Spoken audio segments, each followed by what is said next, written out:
Саламатсызбы? Биздин каналга катталып, акыркы жаңылыктардан кабардар болуңуздар. Борбордо мыйзамсыз курулган 37 объекти аныкталды. Мамлекеттик курулуштун архитектуралык курулуш көзөмөлү боюнча шаардык башкармалыгы өзү билемдик менен курулган 37 объектини аныктады. Иштин жыйынтыгы тууралуу мекеменин басма сөз кызматы билдирди. Уруксаты жок 37 имараттын баары турак жайлар. Анын ичинен 1-Май районунда 8, Свердловдо 6, Лелинде 11 жана Октябрь районунда 12 турак жай аныкталган. Факты боюнча мыйзам чегинде чара көрүлөт. Депутат Атамбаев эмнеге бийлик тарапты кылчак карайт? Атамбаев кичинекей депутат болуп келер менен Бишкек мэрин шайлоодо өтө активдүүлүгүн көрсөтүп, кол көтөрүп берди. Эми жол кире кымбаттасын десе, уялчак депутат Камчыбек Жолдошбаев айткандай, автобуска түшкөн уят деген депутаттардын бири эмеспи? Кылы дагы шайбайт. Анын пикири атасы Алмазбек Атамбаевди камактан алып чыгуу. Кайсы бала өз атасы камалып жатканын жакшы көрөт эле. Эми парламенттик шайлоо башталып, Атамбаев камалып жатса да чамына баштады. Ал учурундагы досу Арине президент болуп турганда каматып жок кылгысы келген Текебаевдин айланасындагыларды өзүнө тарта баштады. Эң алгач сөз чеберлери Рыскелди Момбеков менен Жанар Акаевди Социал-демократтар партиясына тарта баштады. Бирок бардыгы эле анын оюндагыдай болобу? Шайлоо алдында Атамбаевдин партиясында бөлүнүп жарылуу пайда болду. СДПК партиясы бөлүнүп жарылып, чайналып отуруп, Социал-демократтар партиясы түзүлгөн. Анын башына Темирлан Султанбеков деген жаш саясатчы болгон. Эми бул партияда бөлүнүү алдында турат. Атамбаевди жалгыз калтырып, Темирлан Султанбеков дагы кетүү алдында. Темирлан Султанбеков жаш туруп жашашты билет экен. Алмазбек Атамбаевдин коюн колтугуна кирип, партиясына мүчө болуп, ага берилген киши болуп түр көрсөтүп, толук ишеничине кирген. Керек болсо Атамбаев өзү төрагалык кылган Социал-демократтар партиясын эки эңгезердей уулуна, кичүү эркесине эмес, так ушул Темирлан Султанбековго өткөрүп берген. Султанбеков өзү бакыйган чиновник сезип, партиянын артынан бакылдап турду. Атамбаевдин Кой Таш республикасында атайын кабинет бөлдүрүп иштеп да жашап да жүрдү. Тамак ашы белендегендей, бирок бийлигин өткөрөрүн өткөрүп алып, бирок кайра эле кийлигише берген Атамбаев ал адатын карматып, Темирлан Султанбековго Социал-демократтар партиясынан Кыргыз Республикасынын жогорку кеңешине талапкерлердин тизмесин түзүү боюнча ишти баштоону жана ал жерге Момбеков менен Акаевди киргизүүнү тапшырыптыр. Жогорку кеңештин депутаты Рыскелди Момбеков быйыл өтө турган парламенттик шайлоого мурдагы президент Алмазбек Атамбаевдин Социал-демократ партиясы менен шайлоого катышмак. Маалым болгондой, Жанар Акаев жана Мирлан Жээнчураев да парламенттик шайлоого катышат.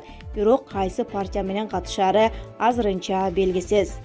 Эске сала кетсек, Жанар Акаев менен Рыскелди Момбеков Текебаев башында турган Ата Мекен партиясы менен 2020-жылдын 4-октябрында өткөн шайлоого катышкан. Султанбеков муну аткаруудан баш тартып, Алмазбек Атамбаевдин ишине кийлигишпөөсүн бетин айтыптыр.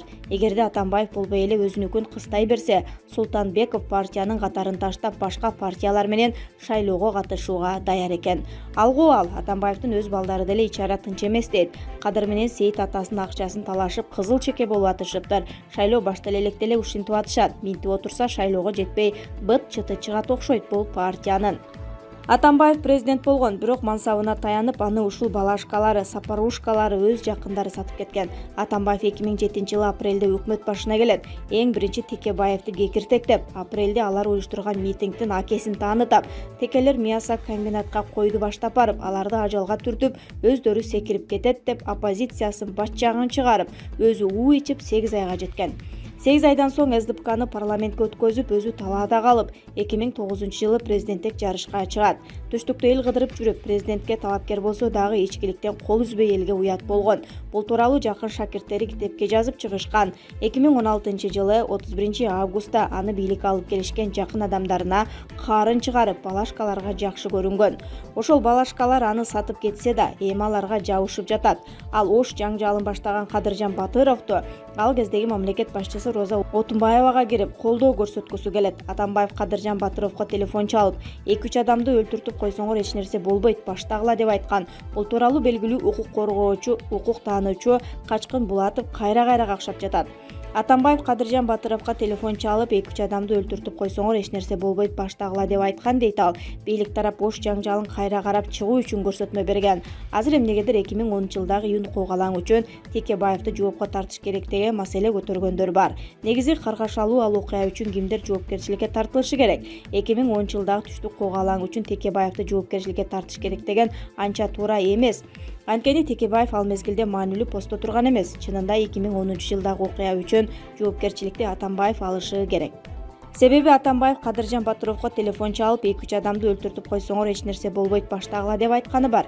Атамбаевдин телефон менен сүйлөшкөнү чындык, бул фейк маалымат эмес. Ошондой эле Эмилбек Каптагаев аппарат башчы болуп турганда Кадыржан Батыров эң көп Атамбаевге жолуккан деп айтып жатат. Ошондуктан июнь куугалаңынын башында Атамбаев турат деп түшүнсөк болот. Керек болсо Атамбаевди мына ушул маселе боюнча жоопко тартыш керек. Бийлик эмнеге кечеңдетип жатканына таң калып жатам. Чынында ичак эле мунун ордуна коюп жоопкерчиликке тартыш керек болчу. Туйгуналы Абдраимов 3 жылкы союп, Атамбаев үчүн 17-сентябрда башаламандык уюштурам деп турат. Беттегенин бербеген, ачуу чындыкты айтамын деп досу Атамбаев менен 2 жыл сүйлөшпөй жүргөн Туйгуналы Абдраимов учурдагы саясатка токтолуп, 17-сентябрдагы митинг кылам деп опурулуп жатат. Туйгуналы Абдраимовдун саясий багыттагы бул кадамы эки жүздүүлүкпү же сулуу губернатордун амбициясыбы? Кыргызда жакшы сөз бер, калыс сөзүн айтпаса, аксакалга не пайда? Кыскача тарыхты алып карасак, Ормон ханды Балбай Баатыр өлтүргөн. Андан кийин бугу менен сары багыш чабышып канча киши өлдү. Акыры Балбай өзү түрмөдөн өлдү. Ошондо Кыргыздын эки бир тууган уурусу бугу менен сары багыштын ынтымагын бузган нерсе болгон. Азыр Туйгуналы Абдраимов эми көлдүн аксакалдарын айтып жатам. Токтоткула, Атамбаевдин деле кемчилиги болгон, күнөөсү болгон. Бирок бир жери түрмөдөн өлүп калса баарыбыз уят болобуз деп. Ал президент болгондо ушактап жүргөн эрдин айтканы, кылган иштерин эң негизгиси Кыргызстан туура жолго түшсүн деп президент болууга мүмкүнчүлүгү болсо дагы ордуна Сооронбай Жээнбековду шайлап кеткен. Бир президент отуруп алып диктатура болбосун деген. Ошондуктан мунун баарын баалаш керек. Анткени Туйгуналы Абдраимовдун оюнча Атамбаев кыргыздарга абдан эле жакшы иштеп берген. Азизбек Келдибеков, Назар Ньюс, KG.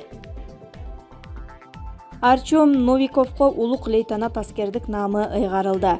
Россия Кыргыз өнүктүрүү фондунун башчысы Артем Новиковго улук лейтенант аскердик наамы ыйгарылды. Бул тууралуу видеону Новиков социалдык тармактагы баракчасына жүктөдү. Новиковго аскердик наамды Кыргызстандын коргоо министри Талайбек Өмүралиев тапшырган. Новиковго наам укук коргоо органдарынын жана мамлекеттик органдардын аракеттерин ийгиликтүү координациялоосу, ар тараптуу жардам көрсөткөндүгү жана Баткен областындагы жаңжалды жөнгө салууга катышкан үчүн берилет, деди министр. Жалал Абад түрмөдө аялдар кыйноого кабылды. Жалал Абад областынын тергөө изоляторунда камакта отурган 5 айым тергөө абагынын кызматкери тарабынан кыйноого кабылганын кыйноолордун алдын алуу борборунун басма сөз кызматы кабарлады. Номер 53 убактылуу кармоочу жайдын кызматкери ЖМ аялдардын аярлуу жерин эркектердин көзүнчө кармап күч колдонуп турчу. Сөз укпай койгондордун оор көнүгүүлөрдү жасатып, алы калбай калганча кыйнаганын айтып беришкен. Ошондой эле мөөнөт өтүп, эскирип кеткен тамак аштар менен камсыздап, 80 граммдын ордуна ар бир жаранга 15 граммдан ашпаган эт берилип келгени аныкталган. Булак репортер KG. Өмүрбек Бабанов Бишкекке кайтып келди, бирок учак менен эмес. Москвада дарыланып жаткан саясатчы Өмүрбек Бабанов 5-сентябрда Кыргызстанга кайтып келди. Кактус медиа жазгандай, ал мекенине машина менен келген. Августтун аягында жасалган операциядан кийин дарыгерлер Өмүрбек Бабановго учак менен белгилүү убакытка чейин учууга тыюу салышкан. Ошондуктан экс-премьер жерде жүрүүчү транспорт менен үйүнө кайткан. Эске сала кетсек, 27-июлда Кыргыз Республикасынын мурдагы премьер-министри Өмүрбек Бабанов ден соолугуна байланыштуу УКМКнын абагынан бошотулган. Ал зарыл болгон дарылоону чет өлкөдө алышы керек болгондуктан 10 августта өлкөдөн чыгып кеткен.